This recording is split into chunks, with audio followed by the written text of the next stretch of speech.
kwa nabii ambaye atatabiri na kutuonyesha watekaji. Watu wanaoteka watu ni akina nani, na huwa wanawapeleka wapi, na huwa wanawafanya nini? Akina Mdude Nyagali, akina Deus Soka, huko waliko wako salama? Ni wazima? Wanaishi? Wako wapi? Haya, hawako salama. Aliyewateka ni nani na amewafanyia nini? Walau tupate hata mafuvu yao, walau tupate hata, yani tupate hata mifupa yao tu, hata nguo zao tu. Kama atatokea nabii ambaye ataweza kutabiri hayo, basi nasema kwa niaba ya Kikosi Kazi tunamuunga mkono Pascal Kashan katika ile fedha aliyoitaja. Basi na sisi tutajazilizia pale milioni 50 ili Mdude Nyagali na wengineo wote waliotekwa waweze kupatikana. Na kwa kuwa serikali imeshindwa kuwapata watekaji, basi na hao watekaji kupitia maono ya nabii na kupitia maono ya waonaji, basi na hao watekaji waweze kukamatwa, waweze kutiwa hatiani. Mimi nitatoa milioni 5. Najitokeza hapa Tanzania hapa. Kama hapa kuna nabii wa Mungu wa kweli, Mungu anaweza kumuonyesha. Ninatoa milioni 5. Ajitokeze nabii wa Mungu wa kweli, atuambie Mdude yuko wapi. Kuna vilio vya Watanzania. Wanalia. Wanasema hatuna amani, utekaji, watu wanapotea, watu wanatekwa. Kuna vijana 5 walishapotea. Kwamba serikali ya yenyewe haina majibu. Je, Mungu wa mbinguni hana majibu? Maana yake anayo majibu. Anajua kila kitu. Sasa kama anao manabii hapa Tanzania, serikali inaweza isijue, mapolisi wanaweza wasijue, chochote kinachoendelea wanaweza wasijue, kwa sababu ni vyombo vya kibinadamu. Sasa manabii katika taifa kazi yao ni kwenye haya mambo yaliyoshindikana. Ndiyo kazi na sauti ya Mungu. Sasa nasema kama taifa la Tanzania kuna nabii wa kweli aliyeitwa na Bwana, atuambie. Nitatoa milioni 5. Nitatoa milioni 5. Atuambie wanaona maono, wanalala wanatuambia wale vijana walienda sehemu fulani.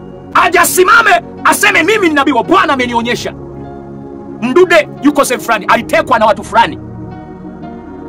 Hiyo milioni 5 mimi achilie hizo za Chadema, mimi mwenyewe nitazitoa milioni 5 ili tuthibitishe kwamba tuna manabii ambao wanaona mambo yaliyojificha kama wakina Elisha, wakina Elia. Huyo kijana anaitwa Deo Njeni ana haki ya kumsifu Mungu wake, lakini kwa bahati mbaya sana nina hakika nabii zake azimuongezee heshima hata kwa watu wake. Anasifiwa na 3, anachukiwa na watu 100. Na at the end of the day anajua kabisa wanawekwa kwenye orodha fulani ya wakati fulani wa kisasi cha Mungu. Watakuja kutoa majibu. Wao unabii walikuwa wanaupata kwa njia zipi? Hawaoni wanaoteka, hawaoni wanaopotea. Kasha nimejaribu kutoa hata milioni 10, katoa uwanja, katoa gari yake la milioni 25. Jamani, kama kuna nabii, tafadhali, serikali nasema haijui wanaoteka watu wala haijui Mdude yuko wapi. Usalama wa taifa wanasema hawajui. Polisi wanasema hawajui. Wachungaji hawajui. Huu ndio wakati sasa nabii. Onyesha Mdude yuko wapi? Onyesha Chaula yuko wapi? Deus Soka yuko wapi? Ali Kibao ameuawa na nani? Onyesha watu wote waliopotea wamepotezwa na nani? Na wale ambao watu haoni walipoonyesha wako wapi? Nabii sionekana, kwa sababu nabii ni yule anayeweza kufunua lile ambalo aliwezekani kwenye mioyo ya wanadamu. Linatoka kwenye mioyo. Sasa unatabiri mpira ambao wote tunaweza. Eti wamejaa wanapata na kupoteza kila siku. Wote wasimame waseme ni nabii. Wanaobeti wote wasimame ni manabii wametumwa na Mungu. Ili tuamini unabii wenu na ili tuamini kwamba nyie sio machawa ambao mnatumwa au mnatumiwa, au nyie sio ambao mnatekeleza wenyewe mambo hayo. Ili tuamini na tuwape heshima yenu manabii, tuache kusema nyie ni matapeli, mnatabiri uongo. Tuache kusema nyie ni manabii wa michongo, kama nyie sio manabii wa michongo kweli. Ili tuone kwamba nyie sio wapigadili, kwamba hampewi michongo na hao watekaji, hampewi michongo na hao wauaji ambao wanapanga kwamba labda leo hebu katabiri bwana, tuna mpango wa kumuondoa mtu fulani, hebu katoe unabii, ukajifanya ni nabii.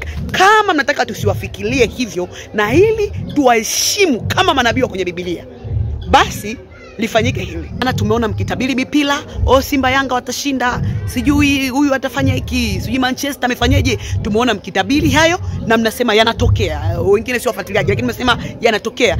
Tumetabiri bendera itapepea nusu mlingoti, yanatokea.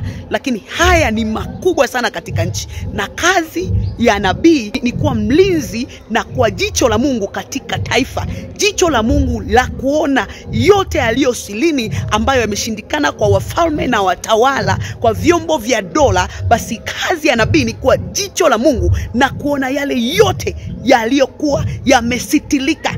Hiyo ndo kazi ya nabii. Sasa tunataka muonyeshe kazi yenu ya unabii katika matukio haya ya utekaji yanayoendelea na katika watu hawa waliopotea. Basi hapa sasa tunahitaji kuona jicho la Mungu likifanya kazi. Jicho la Mungu ambao manabii nyenye ndo mnajiita jicho la Mungu na waonaji katika nchi ya Tanzania. Basi tunataka tuone kazi ya unabii wenu. Nafsi ya mwanadamu ina thamani kuliko kitu chochote duniani. Nafsi ya mwanadamu, na hasa mwanadamu ambaye anakuwa anapigania watu wengine, na hasa mwanadamu mwenye utu wa mwanadamu uko juu ya vyote. Nami naungana kabisa na Pascal Kashiani. Kama atakuwako nabii ambaye ataonyesha Mdude Nyagali alipo, kama atakuwako nabii ambaye ataonyesha kina Beni Sanane waliko na mtu aliyewachukua, kama atakuwako nabii ambaye ataonyesha kina Deus Soka na wengineo wakinaimba kina Shedrack yao na wengine wote waliotekwa, watu 83 wanaotaja na hawa ambao hawajulikani, kama atatokea nabii ambaye atatabili na kuonyesha hao watu waliko, mimi nasema kwa niaba ya kikosi kazi tutatoa milioni 50. Kwa niaba ya kikosi kazi ninasema hivi, tutatoa milioni 50 kwa mtu ambaye atatabili na kutuonyesha akina Mdude Nyagali waliko. Nitakwenda kusoma katika kitabu cha Samueli, kazi ya nabii. Hii ndo kazi ya nabii. Samueli wa kwanza na ule mstari na ile sura ya 9. Nitaanza ule mstari wa 3. Biblia inasema hivi: na punda za Kishi baba yake Sauli walikuwa wamepotea. Kishi akamwambia Sauli mwanawe, haya basi, toa mtumishi mmoja pamoja nawe uondoke uende ukawatafute punda hao. Hawa ni punda waliokuwa wamepotea. Lakini baada ya kutafuta sana Sauli na huyo mtumishi wako, nitaruka hapo. Baada ya kutafuta sana wakaona wamewakosa. Walichokifanya ni hiki hapa. Mstari wa 5 anasema hivi: hata walipofika nchi ya Sufu, Sauli akamwambia yule mtumishi wake aliyefuatana naye, haya na turudi baba yangu asije akaacha kufikiri habari za punda akatufikiri sisi. Naye akamwambia, tazama katika mji huu mna mtu wa Mungu, naye ni mtu mwenye kuheshimiwa.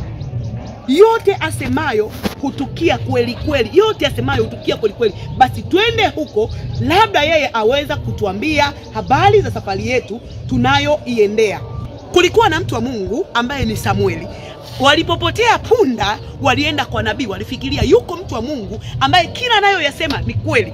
Jamani, hii Tanzania tuna manabii ambao wanatabiri mpira, wanatabiri Simba atashinda goli 2, tunaona kweli wanashinda kweli goli 2. Mara sijui litatokea hili, tunaona ni kweli wanafanikiwa. Kuna unabii unatolewa, wanafanikiwa. Mbarikiwa atapatwa na mabaya, tunaona ni kweli kabisa yanatokea. Mara sijui kuna mtu atakufa, tunaona kweli wanakufa. Sasa na sisi tunakuja kwa nabii kama Sauli na mtumishi wake walivyoenda kwa Samueli kwa ajili ya kutafuta punda, na sisi tunawaangukia manabii.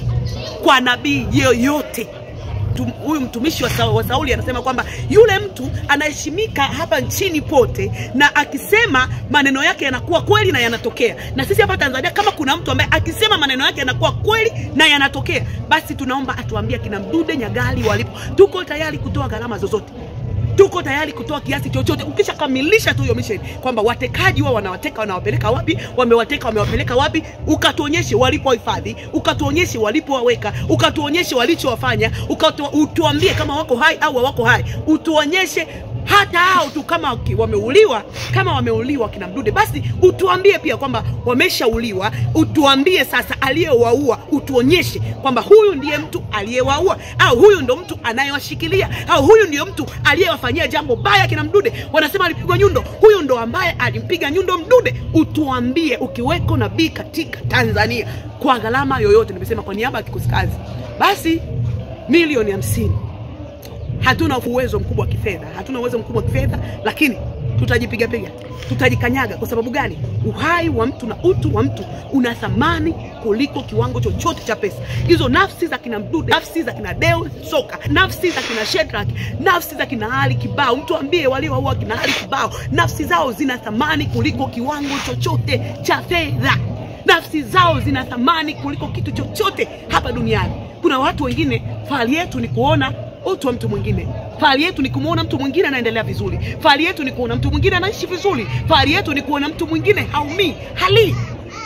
haumii, hateseki katika moyo wake. Hiyo ndio fahari yetu. Kwa hiyo hatuna fedha nyingi, ile kwa niaba ya kikosi kazi tutatoa milioni 50 kwa nabii atakayeweza kutuonyesha hao watu walipo, waliotekwa watu 83, wakiwemo Mdude, akina Deus Soka, wakiwemo aliyemshambulia Father Kitima, wanaoshambulia. Yani mkituonyesha, mimi niseme kwa niaba, mkituonyesha watekaji, mkituonyesha wauaji, mkituonyesha wanaoteka watu katika nchi ya Tanzania, mkituonyesha manabii wa Tanzania, mtapata heshima kubwa sana na kiwango cha fedha. Mimi nasema Chadema wametangaza dau lao, Pasco Akasha naye katangaza dau lake, nami kwa niaba ya kikosi kazi nimetangaza milioni 50 kwa nabii atakayejitokeza na kuonyesha hayo mambo.